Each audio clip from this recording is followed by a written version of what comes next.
Hello and welcome to the video. This is my flight review of this thing here. This is the AtomRC Thresher. I've done a number of videos. I'll put the links down below, unboxing it, showing you how to build it. I've also put INAV in here as well. I got the PMP plus S, so it didn't have a flight controller or a GPS installed. I've had to do all that. If you want to know how to do that, that's one of the videos. Those of you who've been asking me, just go out and fly it. And I've flown it enough now that I feel I can actually do the video. So thank you for your patience. So again, the wings are 700 millimeters in width. That's the same as something like a Dolphin. 627 millimeters long. The material is made of EPP foam. There are 5 6-gram servos inside this thing. They're digital and they seem to work really nicely. Has motor and prop installed. Inside here is a BLS 30 amp ESC in the root of each of the wings, so you don't want to push it more than 30 amps. So if you want to increase the voltage, you're going to have to replace those ESCs. 5126 two-bladed propellers, and there are the two versions. Again, I got shipped the PMP plus S, so I ended up having to put the INAV stuff inside.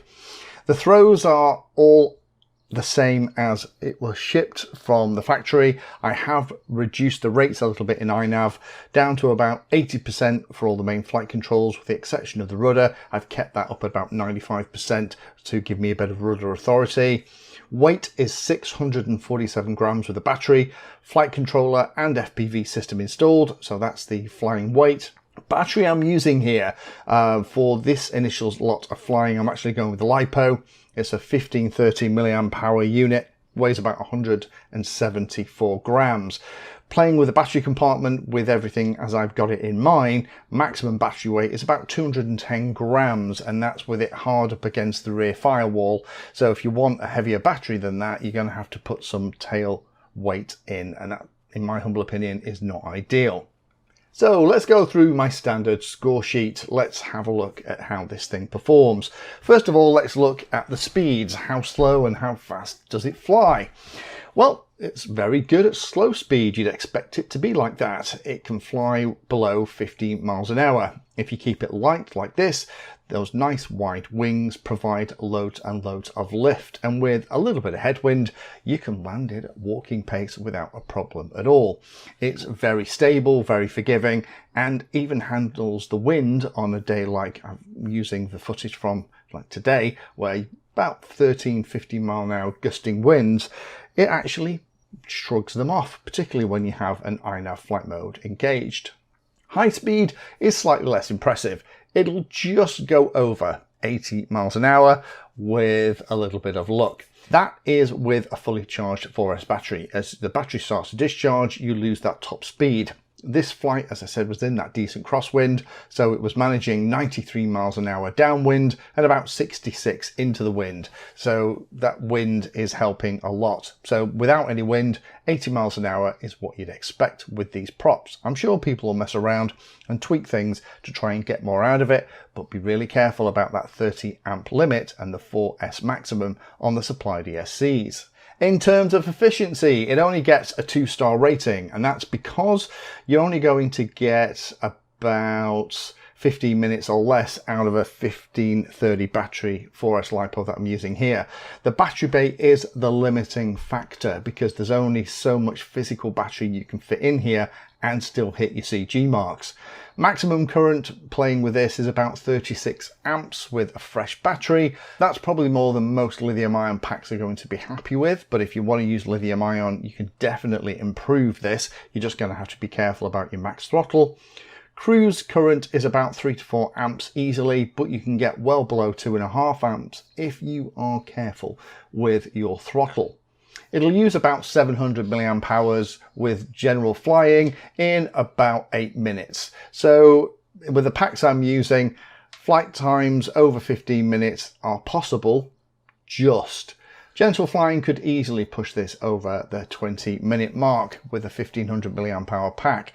But if you really want endurance, then lithium ion would be the way to go, and probably limit the maximum current so that you don't pull 36 amps out your lithium ion pack, which most packs will not be happy with. Noise, 4-star. You can only hear it when it's in close. Those props are very efficient. They work incredibly well. They've really been designed for all-round flying, and although they protrude a little bit under the body, well, more about that in a moment, they provide loads of thrust, loads of efficiency, and they're a really nice compromise for all the different types of flying people want to do with this.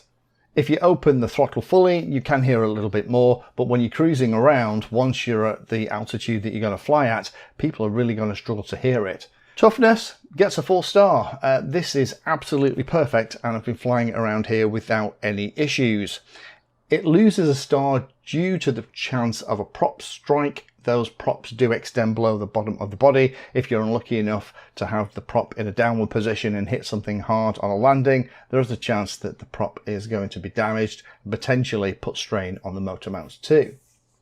Acrobatics gets a 4-star with the throws that I've got them here, 80%. There's loads of aileron, loads of elevator, and the elevator is nice there, well out the way of everything else, and it performs beautifully. While we're talking about acrobatics, let me mention the rudder. The rudder I kept at a pretty high deflection just to give me a chance to be able to use the rudder. The rudder works amazingly well, much better than I expected. It's still not turn on a dime performance. This is a twin, but for coordinated turns and things like that, it is fantastic, and also correcting your direction when you're flying across the wind. Room inside gets a 3-star. There is room inside for the flight controller and other pieces with a little bit of planning. If you're going to build one and put a flight controller in yourself, make sure that almost all the connections are made before you sink your flight controller in. Otherwise, you'll end up using tweezers and stuff to try and plug connectors in. It's quite a way down in there. There are lots of places to mount the receiver in the section behind the flight controller, and that would be a useful thing to do to help offset the weight of the battery in the nose. Travel breakdown gets a whopping 4.5 stars, breaks down to smaller parts without the need for any tools. Everything's latches, catches and things like that. Loses half a point for the length of the body because it wouldn't fit in a backpack, and also the rudder staying attached, which might mean that it's a bit trickier to kind of put in something that's more covert if you want to go walking up a hill without everyone asking you what you've got stuck out the back of your pack. Almost a backpack model here, but not quite.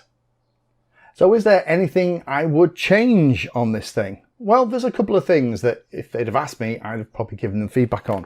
The first is the VTX mounting. This is not designed for a walk snail unit. I imagine it's designed for something like a DJI 04. There's some great ideas back here to mount something like an analog VTX. Put your analog camera here at the front. That's going to keep the weight out of the nose, which could all be used for battery, and that's a great idea. Some people have been in touch to say, well, you could put your VTX for your walk snail unit back here because they've got mounting holes and run one of the 30mm third-party cables up to the camera. Yeah, you could, but you know what? That's for the manufacturer to think about before they ship it, not for us as consumers and pilots to try and figure out a way around the design challenges. This cage needs a little bit of an update to be more universal for things like walk snail. So if you're watching this AtomRC, stop listening to your DJI rep. There's HD0, walk snail and all kinds of other things out there that think cages like this need to be designed for. You did an amazing job with things like the AtomRC Penguin. This is a retrograde step.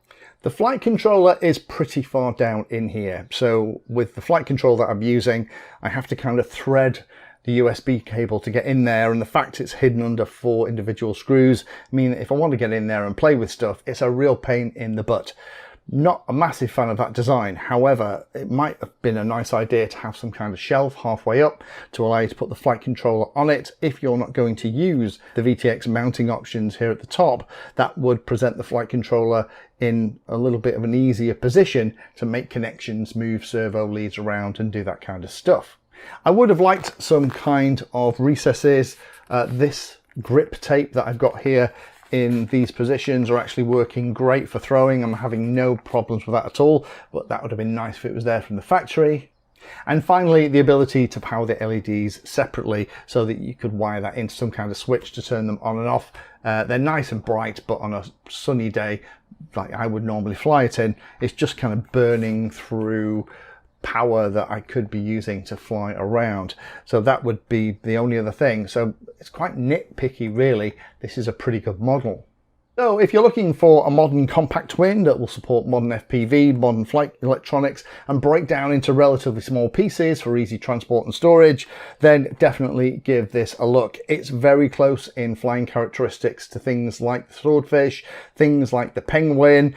It's very floaty. Potentially it could be used for slope soaring. It's all about how light you keep it, but this is genuinely a fun model to fly. And the fact it had a traditional tail and it's got a rudder means that if you're interested in learning how to use all the flight control surfaces, this is going to be right up your street.